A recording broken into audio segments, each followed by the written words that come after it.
নমস্কার।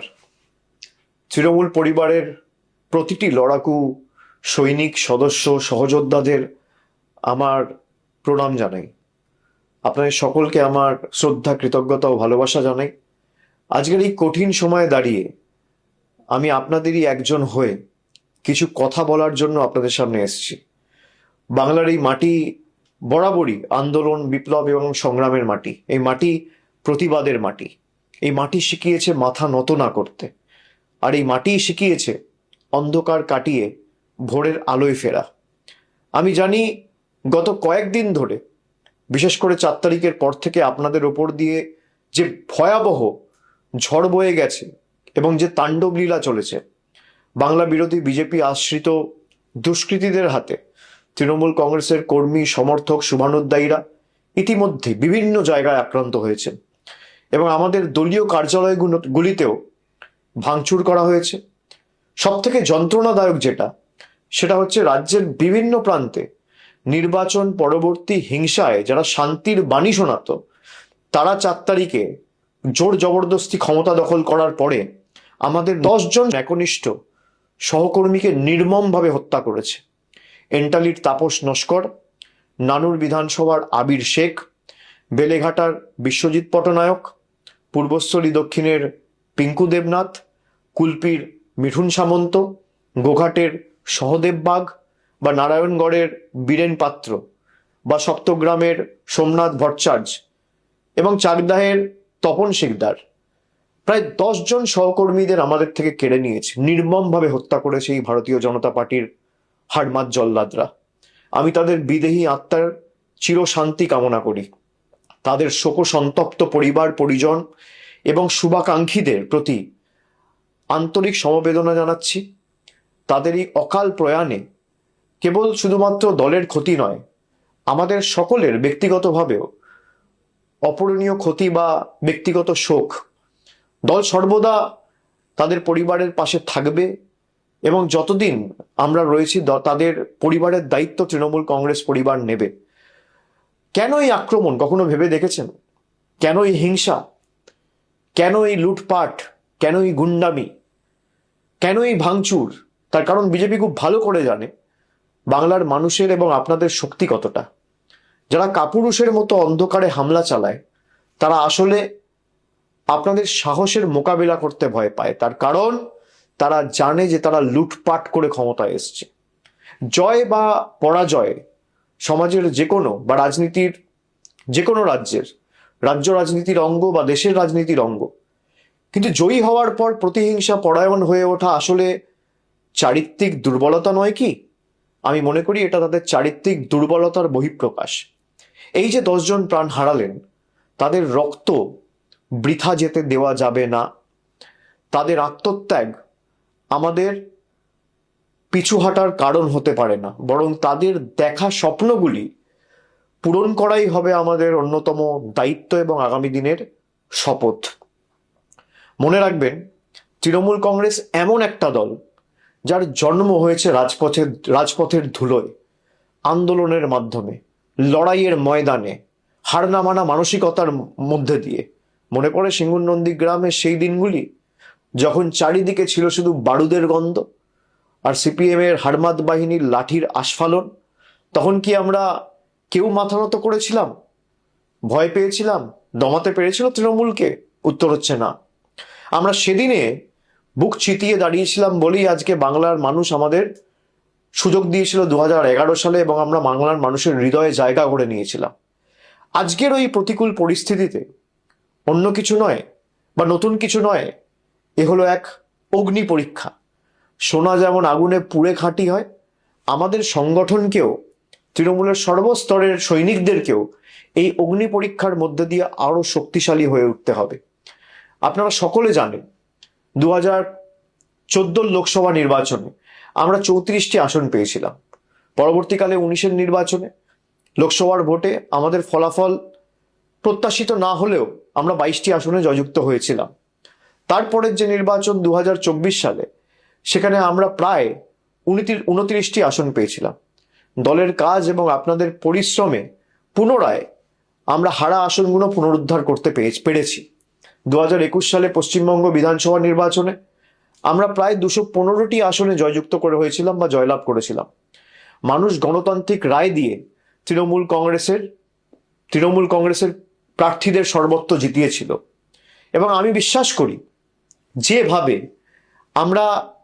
যেভাবে এই লুট করা দেখেছি, এই নির্বাচনে বিজেপি কাউন্টিং এর দিনে যেভাবে লুট হয়েছে, আমরা বিশ্বাস করি যে এই রায় মানুষের রায় হতে পারে না।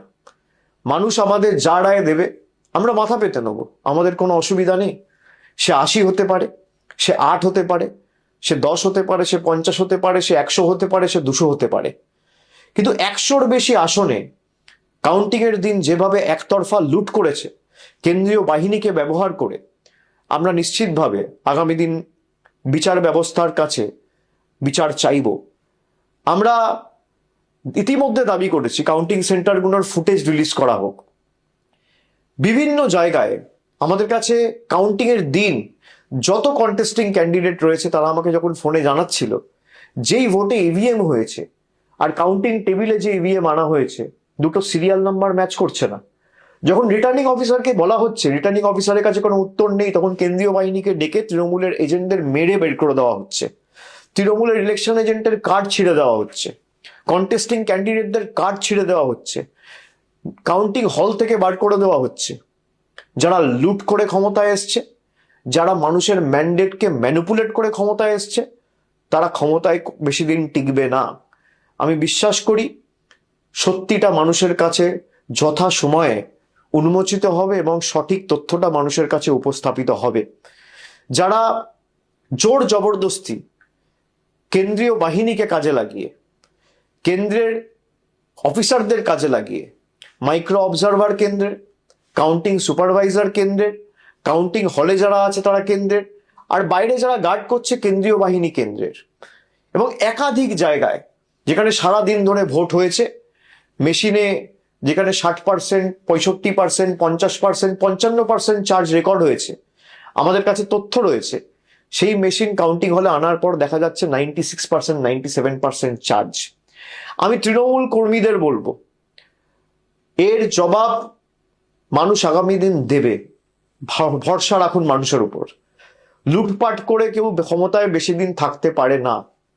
যারা রাষ্ট্রশক্তিকে ব্যবহার করে, পুরো দেশের এজেন্সিদের ব্যবহার করে বাংলায় লুট চালিয়েছে, যেদিনকে কেন্দ্র সরকার ক্ষমতা থেকে যাবে বা যেদিনকে এদের লোকসভা ভোটে পরাজয় হবে, সেদিনকে বাংলার গদিটাও মানুষের রায়ে এক রাতে চলে যাবে, এই বিশ্বাস আমি রাখি। আমাদের অস্ত্র হলো আপোষহীন লড়াই, আমাদের অস্ত্র হলো আমাদের হার না মানার মানসিকতা। এই একতাই আমাদের সব থেকে বড় ঢাল। আমি আপনাদের সকলকে অনুরোধ করছি, একে অপরের হাত শক্ত করুন। বাংলার মানুষ জানেন তৃণমূল কংগ্রেসের কর্মীরাই তাদের একনিষ্ঠ কর্মী এবং তাদের বিপদে আপদে প্রকৃত বন্ধু। আপনারা আবার মাঠে নামুন। আমাদের যে পার্টি অফিসগুলো জোর জবরদস্তি ভেঙে দেওয়া হয়েছে, সেই পার্টি অফিসগুলো পুনরুদ্ধার করুন। হাইকোর্টে ইতিমধ্যেই মামলা দায়ের হয়েছে আপনারা জানেন, এবং সেখানে যে পিটিশন ফাইল হয়েছে, আজকে হাইকোর্ট মহামান্য বিচারপতিরা তারা রায় দিয়েছে যে যারা ঘরবাড়ি ছাড়া, যাদের দোকানে ভাঙচুর হয়েছে, যাদের বাড়িতে হামলা হয়েছে, যারা এলাকা ছাড়া, ঘর ছাড়া, গ্রাম ছাড়া, পাড়া ছাড়া, তাদের সবাইকে আগামী দিন প্রশাসনকে বাড়িতে ফেরাতে হবে। আমি প্রত্যেকটা তৃণমূল কংগ্রেস ব্লক এবং জেলা নেতৃত্ব এবং অঞ্চল নেতৃত্বর কাছে অনুরোধ করব যে আপনারা ধরে ধরে যারা এলাকা ছাড়া তাদের বাড়ি ফেরার ব্যবস্থা করুন। কোথাও যদি কোনো প্রশাসনের আধিকারিকরা আপনাদের সাথে সহযোগিতা না করে, আমাদের সরাসরি জানান, আমরা তাদের বিরুদ্ধে কন্টেম্প্ট মুভ করব। হাইকোর্টের অর্ডার যে যারা ঘর বাড়ি ছাড়া, তাদের দল না দেখে, রং না দেখে, জাতি, দল, ধর্ম, বর্গ, বর্ণ নির্বিশেষে তাদের বাড়িতে, দোকানে এবং নিজেদের গন্তব্যস্থলে, নিজেদের জায়গায় তাদের ফেরাতে হবে। আমি সকলকে অনুরোধ করব যে যারা বাড়ি ছাড়া রয়েছেন, ব্লক এবং জেলা নেতৃত্ব যেখানে আমাদের প্রতিনিধিরা আছে, এমএলএ এমপিদের সাথে যোগাযোগ করুন। পঞ্চায়েত স্তরের নেতৃত্ব যারা আছে তাদের সাথে যোগাযোগ করুন। আর যেখানে সমস্যা হবে আমাকে সরাসরি জানান। ফেসবুকের মাধ্যমেও আপনারা জানাতে পারেন, এখানে আপনারা কমেন্টের মাধ্যমেও জানাতে পারেন বা মেসেজ করেও জানাতে পারেন। আমাদের দলের তরফ থেকে যতটা আইনি সাহায্য সহযোগিতা করা যায় আমি নিশ্চিতভাবে প্রত্যেকটা তৃণমূল কর্মীর পাশে দাঁড়াবো, যাতে যত দ্রুত সম্ভব আপনারা আপনাদের বাড়িতে, এলাকায়, গ্রামে ফিরতে পারেন। দলীয় সভাগুলিতে একজোট হয়ে আমাদের আগামী দিন কাজ করতে হবে। আমাদের পতাকাটা যখন জোড়া ফুল এবং আমাদের লড়াই সংগ্রামের মধ্যে দিয়ে যখন জন্ম, তখন মাথায় রাখতে হবে আমাদের পতাকাটা আবার সসম্মানে খুব শীঘ্রই আকাশে ওড়ানোর দায়িত্বটা প্রত্যেক তৃণমূল কংগ্রেস কর্মী সমর্থককে নিতে হবে। তখন দেখবেন বাংলা থেকে আতঙ্কের কালো মেঘ সরে গেছে। জেলা সভাপতি ও জেলা নেতৃত্বদের নিয়ে মিটিং, সভার আয়োজন আপনারা করুন, কিন্তু সেখানে কেউ কোনো উস্কানিমূলক কথা বলবেন না, এটা আমাদের কৃষ্টি সংস্কৃতি নয়। আমাদের সভা হবে শান্তির বার্তা, সম্প্রীতির বার্তা, ঐক্যের ডাক দেওয়ার জন্য। দলীয় কর্মীদের বলবো আপনারা শক্ত থাকুন, দল আপনাদের পাশে আছে। আমি গত 10 দিন ধরে সবার সাথে কথা বলে কারা কারা ঘর বাড়ি ছাড়া তার তালিকা তৈরি করে আমরা হাইকোর্টে জমা দিয়েছি। আমি প্রত্যেকের সাথে নিজে কথা বলে যতটুকু পেরেছি, কোন কর্মী কোন অঞ্চলে বাড়ি ছাড়া, কার বাড়িতে আক্রমণ হয়েছে, কার পরিবারের বৃদ্ধ মা বাবার উপর আক্রমণ হয়েছে, তার পুঙ্খানুপুঙ্খ তালিকা আমরা তৈরি করেছি গত 7 দিন 10 দিনে। তৃণমূল ছেড়ে দেওয়ার লোক নয়। মনে রাখবেন, বাংলার মানুষ কোনোদিন অশান্তি পছন্দ করে না। আজ যারা এই তাণ্ডব লীলা চালাচ্ছে, রক্তপাত ঘটাচ্ছে, বাংলার মানুষ একদিন তাদের প্রকৃত শিক্ষা দেবে, এবং সেই দিন বেশি দূর নয়। দেশের আইন আছে, বিচার ব্যবস্থার উপর আমাদের আস্থা আছে, সেখানে আমরা লড়বো। যেমন আজকে হাইকোর্টে লড়েছি, আমরা জেলায় জেলায় আলাদা করে প্রত্যেকটা জেলার জন্য লিগ্যাল টিম গঠন করেছি। আপনাদের আইনি সহায়তা করবে এই টিম। যেখানে যে কর্মী ঘর বাড়ি ছাড়া, জেলা সভাপতিকে, এমপিকে বা সরাসরি আমাকে জানান, কিন্তু রাজনীতির লড়াইটা লড়তে হবে ময়দানে। দলীয় কার্যালয়গুলো পুনরুদ্ধার করতে হবে, সেখানে বসতে হবে, মানুষের পাশে দাঁড়াতে হবে, এবং নতুন করে দলীয় কার্যালয়গুলো খুলে মানুষের পাশে দাঁড়িয়ে আমাদের কর্মসূচি হাতে নিতে হবে। সকল কর্মী সমর্থকদের একজোট করে আপনারা ব্লকে, টাউনে, বিভিন্ন এলাকায়, বিধানসভায় বিজেপির সন্ত্রাসের বিরুদ্ধে আগামী 2-4 দিনের মধ্যে থানায় একটা ইন্টিমেশন জমা দিয়ে প্রতিবাদ মিছিল করুন। আমাদের নেত্রী মমতা বন্দ্যোপাধ্যায় সব সময় একটা কথা বলেন, বিপদের দিনে যে আগে বুক পেতে দাঁড়ায় সেই তো দলের প্রকৃত সৈনিক বা আসল যোদ্ধা। আপনারা সেই যোদ্ধার এবং সেই তৃণমূল দলের সদস্য। আজ যদি আমরা পিছিয়ে যাই বা এক পা পিছোপা হই, তবে আমাদের সেই শহীদ ভাইদের আত্মা কোনোদিন শান্তি পাবে না, এবং তাদের এই অকাল প্রাণ যেভাবে বিজেপি কেড়ে নিয়েছে, তাদের জীবন আমরা বৃথা যেতে দেবো না।